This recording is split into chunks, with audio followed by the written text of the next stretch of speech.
Meu convidado desse primeiro bloco, ele é o principal gestor da Fundação ProRim. E a experiência, doutor Vieira, a experiência nos privilegia a ser testemunha de muitos casos, muitos fatos. E eu sou testemunha da criação, da infância, adolescência da Fundação ProRim, uma instituição que eu sempre tive e dediquei a minha atenção profissional. E é sempre um prazer falar sobre a Fundação ProRim. Agora, eu queria começar a nossa conversa, doutor Marcos, com um assunto que eu recebi da assessoria de comunicação da Fundação ProRim, através da Josi, a dengue e suas consequências para os rins. E pacientes renais necessitam de atenção, especialmente com a hidratação. Esse alerta é apenas para quem contraiu a dengue de forma não tão grave assim? Qual é o risco da pessoa que já teve dengue e se livrou e fica algumas sequelas nos rins? Doutor Marcos, muito obrigado e obrigado por aceitar o convite e vir aqui ao programa. Boa noite, Veríssimo. Boa noite aos telespectadores da TVBE, ao nosso amigo aqui, o Alberto Gebaili, a todos que nos assistem na noite de hoje. Prazer estar com você, você que tem uma história aí de dedicação à nossa cidade e que estávamos aqui agora relembrando que foi jornalista e fez a matéria do primeiro transplante aqui no estado de Santa Catarina, aqui em Joinville. Pela equipe que depois formou a ProRim, né? Isso mesmo, fato relevante e que marca a história da nossa cidade, do nosso estado aqui. Uma história tão bonita, né? Porque o transplante tem esse símbolo, né? da vida, da vitória, da dedicação dos profissionais de saúde e especialmente do médico, do paciente, né? Que está ali lutando, né? Para ter mais qualidade de vida.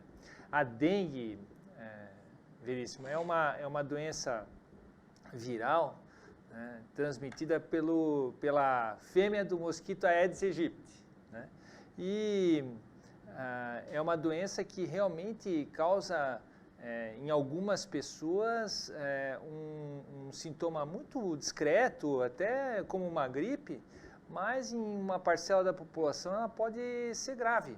Pode ser um quadro clínico muito sério, causando alterações que a gente chama sistêmicas e que a gente escuta, né, aí na imprensa, né, que infelizmente levam à morte algumas pessoas.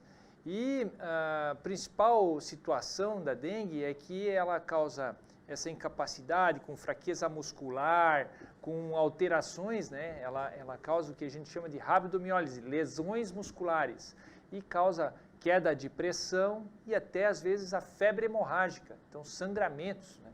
E esses sangramentos podem fazer com que o paciente tenha um processo inflamatório tão grave que leva a pessoa, infelizmente, ao óbito.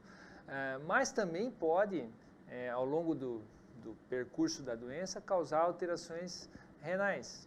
As alterações renais elas são causadas por essa pressão baixa, né? Por esse quadro grave de pressão baixa, pode também atingir a pessoa em virtude dessas lesões musculares, essas células musculares, elas podem se depositar no rim e causar o que a gente chama de injúria renal aguda. Então, ela causa agudamente uma alteração na filtração dos rins, né? Na capacidade, o rim tem a função de filtrar o sangue, né? E se está ali temporariamente lesionado, ele perde a capacidade de filtrar o sangue adequadamente. E aí, quando isso acontece, a pessoa precisa de um atendimento, um suporte mais intenso, mais especializado ali pelo próprio médico ali que está atendendo, numa unidade de pronto atendimento, no pronto-socorro, mas ele vai precisar de uma atenção maior, vai precisar de soro, vai precisar de exames laboratoriais um pouco mais frequentes para acompanhar esse processo que está acontecendo com ele. Sim, né? Doutor, nós estamos assistindo aqui superlotação nos PAs, problemas de fila. Ontem eu estava lendo que no PA da Zona Sul teve gente que esperou 11 horas. Como é que está a situação lá no atendimento na ProRim, o atendimento dos médicos, e se esse caos, esse aumento de casos de dengue, se isso também aumentou o atendimento lá, a movimentação na Fundação ProRim? Não, a gente é chamado muitas vezes para atender pacientes que estão ali sendo atendidos nas unidades de pronto-socorro e também nas unidades de terapia intensiva quando os casos se tornam mais graves, né? Os casos que as pessoas procuram um atendimento em virtude daquela febre alta, dor de cabeça, necessidade de hidratação oral, tomar água, tal, que é o que realmente atinge a população em geral da superlotação do pronto-socorro, ou agora lá na unidade da Tupi, né, que o município fez, esse em geral, realizado pelo médico clínico. Né? Mas quando tem problema renal, a gente daí tem aumentado acionado. essa procura dos médicos da ProRim em função... Quando aumenta os casos também das complicações, né, Veríssimo? E isso realmente é a grande preocupação do ponto de vista de suporte avançado, né? Porque se a gente conseguir reduzir o número de casos, né, com essas ações todas que vocês também ajudam a alertar a população, né, cuidar com a água parada, usar o repelente, evitar os focos de contaminação que podem proliferar o mosquito, se a gente conseguir fazer essa etapa bem feita, a gente vai reduzir o número lá dos casos mais graves que também precisam de unidade de terapia intensiva, de pronto-socorro, de soro na veia, né?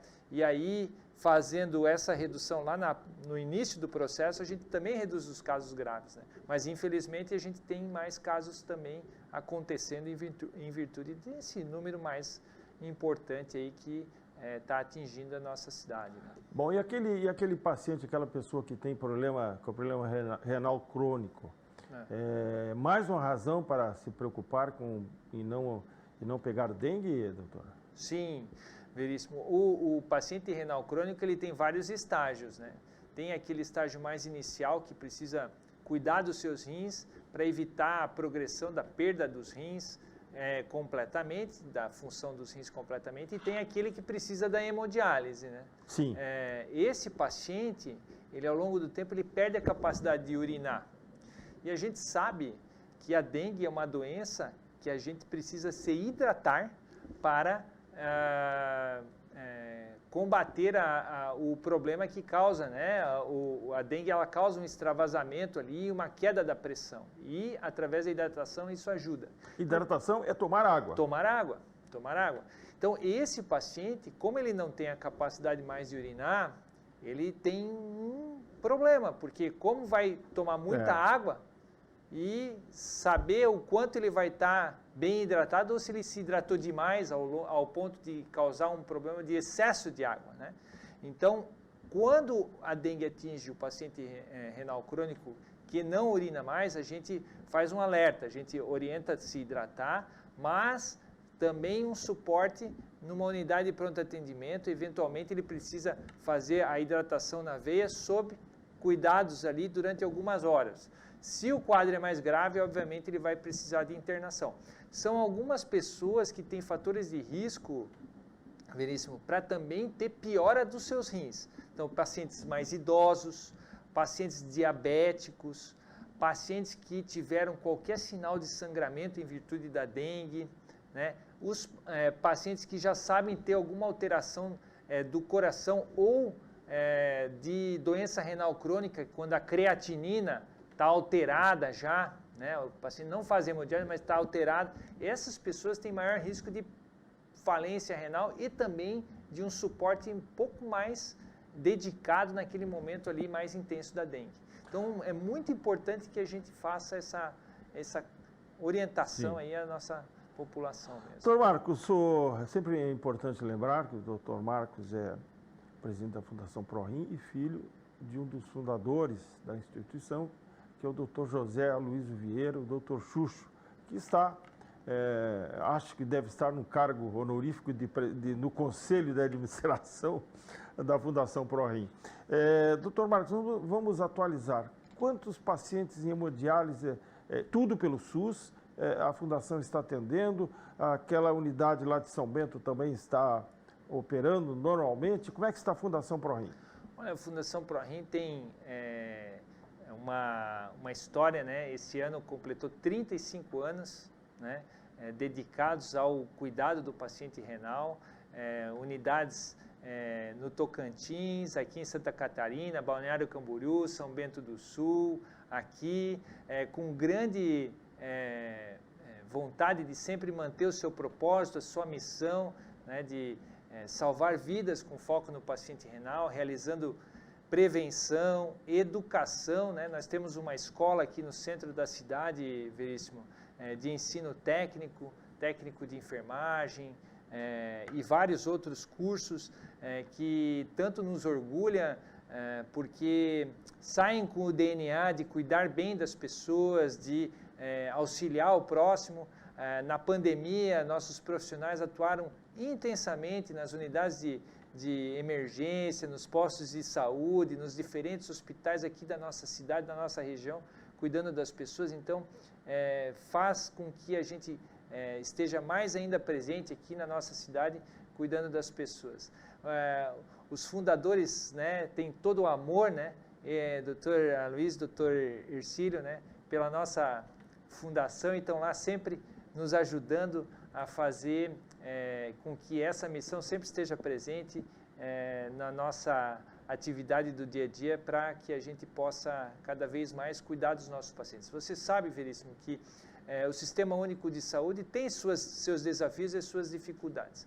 Então, a forma que se encontrou através da atividade do terceiro setor, da busca de recursos e também através do tratamento desses pacientes, a gente consegue fazer uma fórmula que consegue dar o melhor ao nosso paciente. Essa é a ideia, essa é a intenção da nossa instituição, fazendo a diferença na nossa cidade. Muito bem. Doutor Marcos, apenas para um breve perfil do profissional que hoje é o gestor da Fundação ProRim, médico especialista, a sua formação, a sua especialidade, onde as fez, um breve perfil do médico que nasceu aqui em Joinville, ou foi em Nova Orleans? Não, eu nasci aqui, meus dois irmãos nasceram em Nova Orleans, mas como eu sempre falo para o meu pai, com muito orgulho, eu nasci na maternidade Darcy Vargas, Dr. Gastão Schwartz fez o parto da minha mãe. Oh, doutor Gastão. Aqui tem um grande apreço também, sou formado médico, me formei no Rio Grande do Sul, na Universidade Católica de Pelotas, fiz minha especialidade em nefrologia aqui em Curitiba, no Hospital Evangélico de Curitiba. Depois fiz também um curso na Universidade de Miami de nefrologia intervencionista, para que a gente pudesse voltar para cá, contribuir, né, de uma maneira diferente aqui para a nossa instituição. Mestrado. Quanto tempo o senhor ficou em Miami? 4 meses. 4 meses. Uhum. Mas tinha outro irmão que morava lá. Tenho 2 irmãos que moravam lá. Exatamente. Moravam lá. E hoje moram em Indianápolis, não moram mais em Miami. Sim. Um deles, inclusive, foi professor lá da Universidade de Miami, quem me ensinou muito também. Indianápolis conhece Indianápolis? É uma cidade fantástica. Isso, tem as 500 milhas de Indianápolis, tão famosa corrida, né? Depois fiz o meu mestrado aqui na Católica de Curitiba, né, na área de Ciências da Saúde, voltada para algo bem específico, que é o acesso do paciente renal, né? Existe um acesso chamado fístula arteriovenosa, né, que é onde o paciente tira o sangue para passar na máquina e filtrar. Isso é um grande desafio para cuidar do paciente, e aí eu estudei isso profundamente ali. Então, a ideia de a gente ter trazido mais conhecimento, mas também auxiliado na formação de grandes profissionais aí da cidade, né? Nós temos um curso de residência médica e de especialização com a Sociedade Brasileira de Nefrologia, com o Hospital Municipal São José, nosso Hospital Hans-Dieter Schmidt aqui, e tem a formação de nefrologistas aqui, que agora trabalham aqui na nossa cidade, trabalham em outras unidades da Fundação e também Brasil afora. Aí. Muito bem. Eu falei Nova Orleans porque o Dr. Chucho, quando conseguiu fazer essa residência lá nos Estados Unidos, ele era noivo da mãe do Dr. Marcos, que morava em São Francisco, uma cidade pequena. E jovem ainda, ela deixou a cidade, deixou a família para ir morar com o marido lá nos Estados Unidos. Dr. Marcos, muito obrigado, sucesso ao seu trabalho e sucesso ao ProRim, que isso significa benefício para a nossa comunidade. Até uma próxima oportunidade, doutora. Obrigado, um abraço a todos, obrigado por estarmos aqui, podendo levar saúde à nossa cidade.